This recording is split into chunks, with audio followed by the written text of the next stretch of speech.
The Vietnam War and the push for US involvement was a result of the Gulf of Tonkin incident. A lie.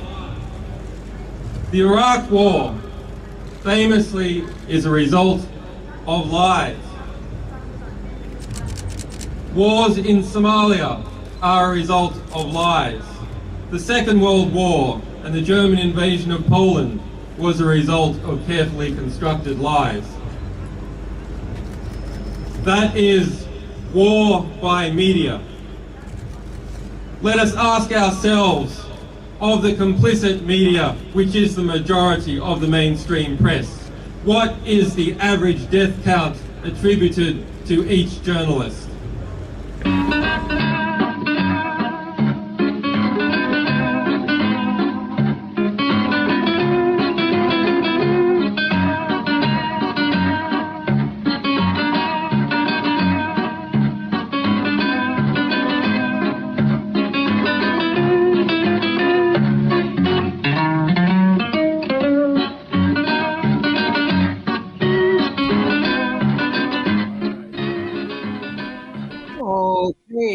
Hi, everybody. I'm Randy Credico. This is Randy Credico live on the fly on 99.5 FM, Free Speech Radio, WBAI, here in New York City, WBAI.org.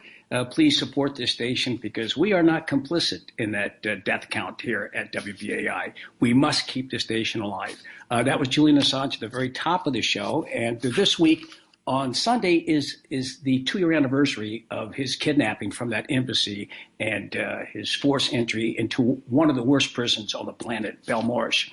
There will be a demonstration and a press event at the UK embassy or its consulate on 2nd Avenue and 47th Street. And so look at this Sunday.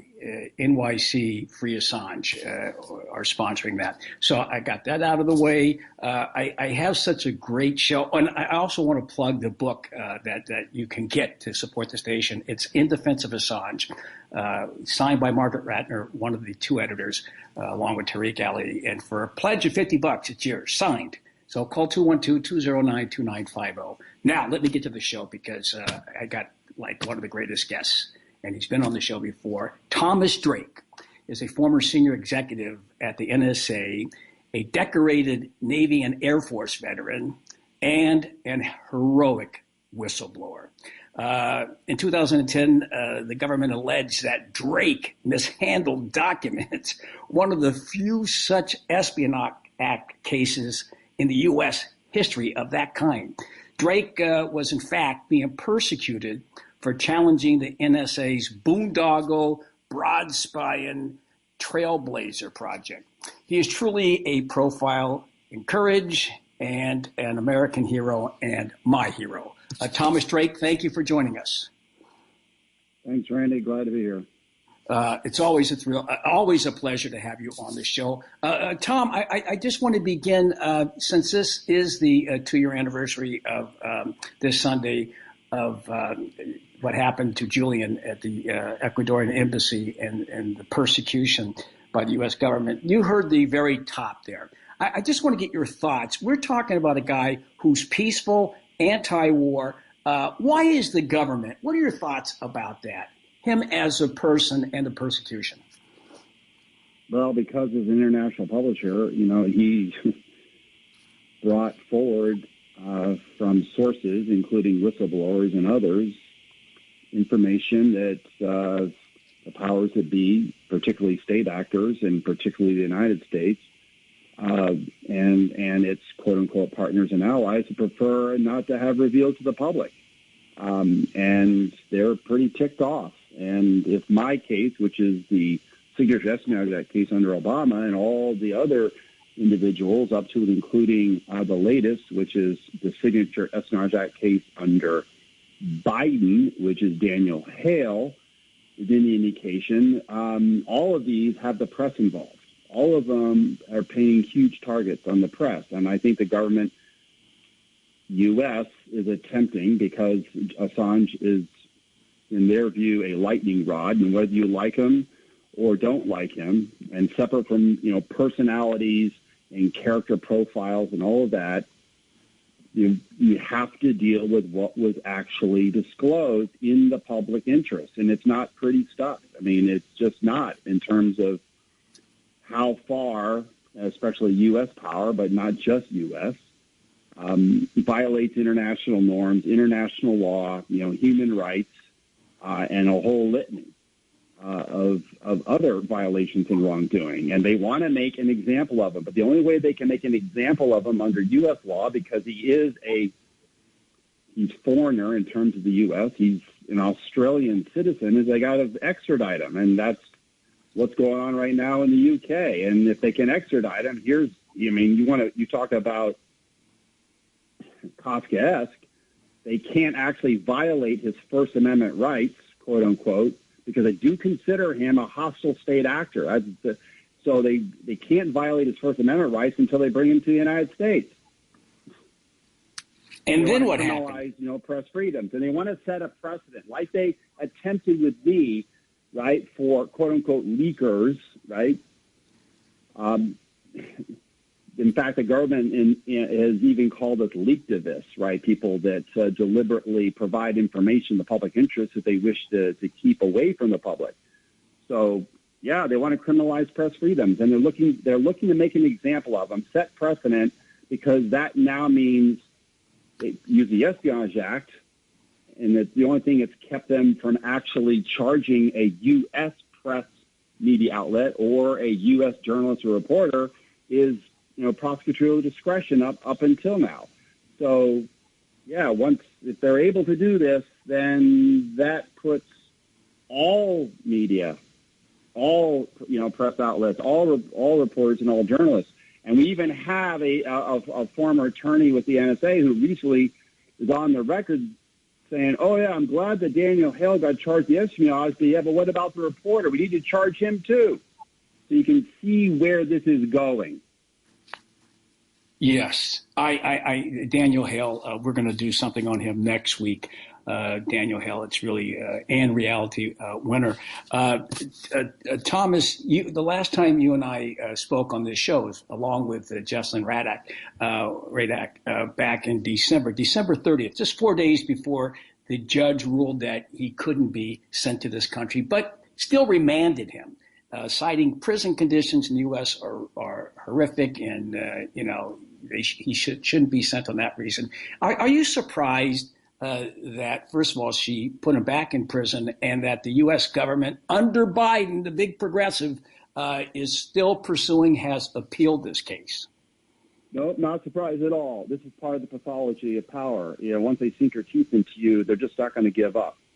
They're just not. They're just going to keep going. Remember, this is national security reigns supreme in regards to how dare anybody, question American exceptionalism. How dare anybody, question our actions, right? Whether they're overseas military, secret drone killings, or whether it's torture, surveillance, and everything else in between. Nope, they're just gonna keep going until they can't go any further. Well, Tom, the conditions in Belmarsh are, the irony there. The conditions in Belmarsh are as bad as is the reason why the judge chose not to extradite him, and then remanded him back to Belmarsh. I mean, it's like, wait a minute, the very conditions that based on all the testimony, right, all the evidence, and yet still got remanded. I think in part because that was a concern with me, right? Oh, flight risk. Oh my gosh, we can't do that. They said that a Reality Winner, by the way. Oh no, we got to we got to keep her in prison. We have to keep her incarcerated because she might escape to overseas. Yeah, it's outrageous. Your case, Tom. I'm looking at your past. Here you spent a lot, years, decades serving this government. How did you make the switch? What made you decide back in the mid-2000s to actually unveil or disclose the kind of stuff that was going on by the NSA? Well, I took an oath to support and defend the Constitution for all that piece of paper is worth, right? It was an oath. And I wasn't going to break fidelity with that oath.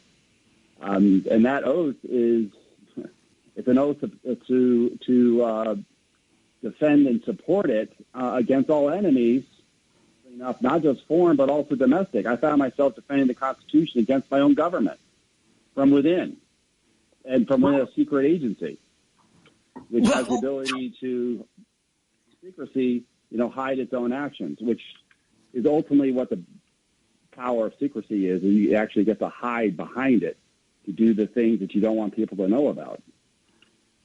Well, I'm looking at this Trailblazer project, which really was this broad-based, all-encompassing spying operation that they had put into place under your former boss, Hayden.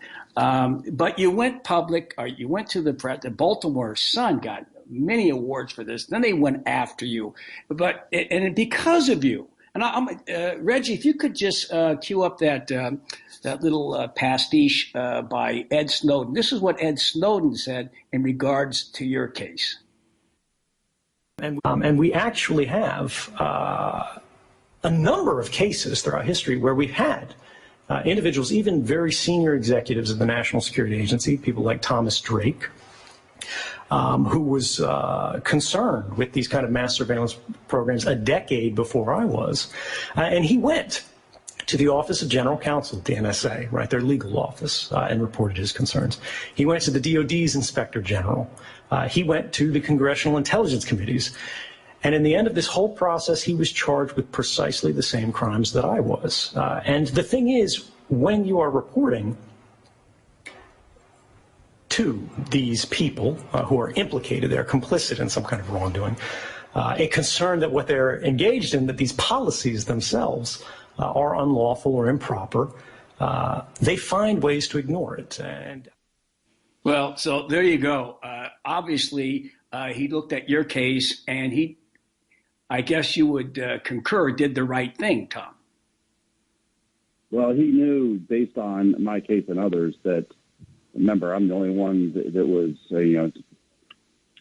charged up until him in terms of under the Espionage Act for having disclosed vital public interest information linked to mass surveillance, especially the domestic side, which got exported overseas on an extraordinary scale. So Snow saw that. And remember, Trailblazer was actually a multi-billion-dollar boondoggle. The actual mass surveillance regime that they put in place after 9/11 was called Stellar Wind, and that was the thing that they really came after me for. That was the thing that was a super deep state secret. It was actually more secret than the torture regime, which started coming out earlier on. So it was so secret that it even had its own category, special compartmentalized category to protect it. So the number of people that actually knew directly about the program or inside the program was actually quite small, as it turns out. So where Trailblazer is actually, well, both, but Trailblazer is a reflection of the military-industrial complex that Eisenhower warned the nation about during his farewell address in 1961, but most people sort of ignored it all. You have to remember, post-World War II, I mean, people just denounced that. We had an extraordinary footprint right after World War II. It was beginning to become the American century. The sun, quote unquote, had set on the British Empire, and now we were become the new empire. People get uncomfortable calling, a Pax America, but in fact, that's what it became. We became, quote unquote, the empire. I mean, we're not just talking near abroad; we're talking far abroad in terms of all of our, military footprint and facilities. And so, I think Eisenhower was correct, even though he oversaw the extraordinary growth of that.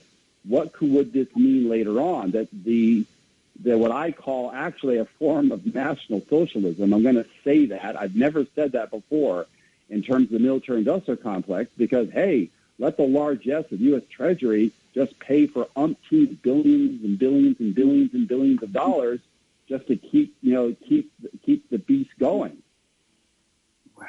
We are talking with Thomas Drake, whistleblower, and an awardee of the Ridenour Prize for Truth-Telling and co-recipient, along with Jesselyn Radak of the Sam Adams Association for Integrity. Integrity in Intelligence Award.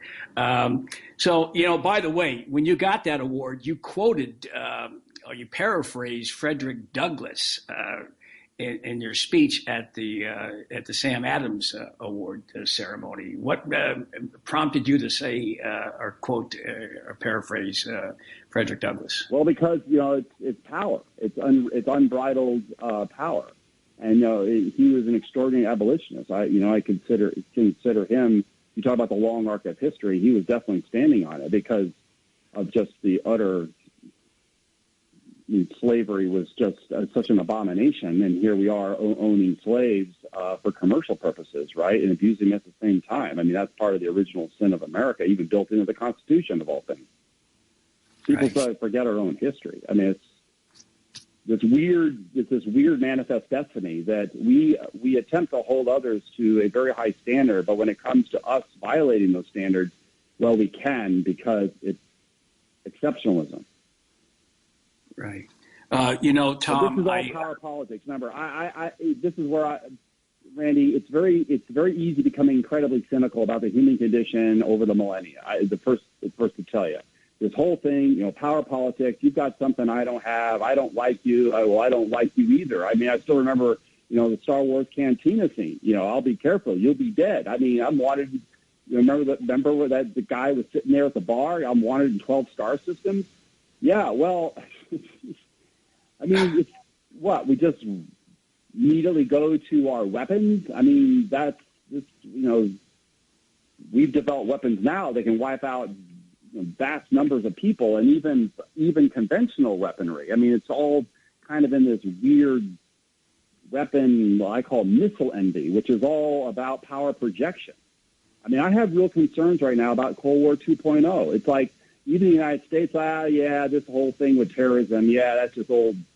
We're getting tired of it. Let's go back. Let's go back to the good old days. Let's go back to, like we have real enemies like China and Russia. Wow, the last thing we need is ramping up the. I mean, I'm well aware. I mean, Ellsberg, Gulf of Tonkin, that was a lie that got us into Vietnam, ramped it up, although we were already there. I'm familiar from the 1980s. With Able Archer, how close we came to a nuclear disaster by accident. Even in the 80s, there's a couple of books have been written about it in the last 2 years. Yeah. We need peace through diplomacy. I mean, Biden actually needs to have, there's just too much that is, trigger happy, looking for excuses. I mean, Tom, we are saber rattling with this guy, Tony Blinken, with both China and Russia at the same time, and both of them are armed to the teeth. Isn't this a little dangerous? And why don't they be a little more cautious? Extraordinarily dangerous. But see, you've got the same side of two sides of the same coin: neolibs and neocons. They're quite bipartisan in terms of the world view, right? And they would rather see it in black and white. It makes it a lot easier. It's always, you got to remember Orwell and Oceania. There's always someone at war out there. So, yeah. Well, that keeps it going. That keeps all the excuses going. We have enemies. We have threats. We have to spend hundreds and hundreds of billions of dollars, right? And under the illusion that's going to keep us safe. Look, you could chop $500 billion right off the defense budget, and no one would blink an eye, except those who make a lot of money. Right. That's a pretty bold request, cutting it down to $200 billion. But we'll never get that out of this Congress and this president or any. No, because it's bipartisan. That's the one. You don't get a whole lot of disagreement when it comes to the Armed Services Committee, right? You don't. Because, hey, whatever the government or the military wants, they're going to get. I mean, we're talking just mass. Remember, the two primary responsibilities of government from the preamble of the Constitution is providing for the general welfare and the common defense. We're sacrificing, and have been for quite some time, the general welfare in favor of the common defense. And we keep that illusion going by, quote, unquote, all these enemies. And I know all the arguments are classic. Look, I lived Cold War 1.0. I knew it was peace through strength. We had this massive armada, just in case, mutually assured destruction. It became extremely familiar. I used to monitor, right? We used to listen in on countries, ironically enough, so we wouldn't be surprised. Wow. And yet, we're seeing an erosion of even all the programs that are supposed to keep those tripwires well away from getting tripped. Right. You know, I'm open skies, the Open Skies Treaty. Apparently, the military doesn't want to do open skies. That's a whole other dynamic. We don't have time to go into it. It's just that you want to keep this going. And I think what's happening is they gotten tired of counterterrorism. They gotten tired of all that stuff. Even though they're still doing that as well, right? We can do it all, right? We can do it all. Right. Well, this is what Assange was saying in that speech up front. I mean, and this is one of the reasons why they don't want that kind of publicity around the damage of the damage of war and what could possibly happen if it really escalates between us and another superpower. And it's not just that. I think that when he released the Vault 7, that probably angered a lot of people in the intelligence community. There's a lot of people been angered. There's even, both liberals and conservatives are quite quote unquote quite angry. But he's just touching on a lot of these bright red lines and multiple third rails, right? And so they want to make a prime example of him. I realize there are people that have issues with him, even within certain communities in terms of what appears to be, a too close relationship with the Trump campaign, going back to 2016. Yeah, you can have legitimate discussion about whether I should have kept away from all that. I understand the dynamics, right? But my gosh, the fact that it got yanked out of, remember, international law, if you're an asylee, you are supposed to be fundamentally protected. You can't just violate international norms because that sets an incredibly dangerous precedent. Oh, we're just going to yank him out of there. And you actually make arrangements with the host country because of a change in political leadership. Right. What does that tell you? I mean, all of this is extremely dangerous in terms of precedent. And I fear, remember, he's been incarcerated in some form, right? First being severely constrained in terms of movement. And then, obviously, he was in Belmarsh for a short time, right? And then ended up, because he sought asylum and was accepted. We're talking 10 years now. We're going to 10 years. I mean, it's plus. It's a preemptive attack on his ability. Sorry? I said it's basically a preemptive attack on his ability to practice journalism. They don't want him to practice journalism. They want him silenced. They want him gone. Look, if the U.S. gets its hands on him in the United States, I don't care it's going to cause quite a stir. But the First Amendment will literally be on trial right alongside Julian. Because remember, the government has defined him as a hostile state actor, an intelligence actor operating on behalf of a foreign country, quote unquote. They don't consider him a publisher. Right. Of course not. And of course it would have implications. This is why I can't figure out, we only have a minute left, why the mainstream media is not circling the wagons. They're circling the firing squad. Awkward. Too uncomfortable. And remember, he's foreign, we're domestic. But the thing is, it was noted in Chelsea Man. I was there. I actually heard it from the prosecutor. When asked, right? When asked, does it apply to Espionage Act? Can you apply it to like the New York Times large post? Yes. It's no different. There's no special exemption. It's only been the discretion of U.S. prosecutors not to actually use the Espionage Act. It came close during the Ellsberg trial. Right. Because the First Amendment was at stake, even then. Yeah. Well, Thomas Drake, I can't believe how quickly this time went by. Thomas, we're at the end of the show. We got to go to a news break. I got to get you back real soon. That was the quickest 23 minutes in the history of time. Remember what Charlton Heston's character said. Remember in Planet of the Apes with George Taylor? He finds the charred remains of the Statue of Liberty, and he says, he screamed because it was post-apocalyptic. You finally did it. You finally did it. You maniacs. You blew it up. Well, that's what's at stake here.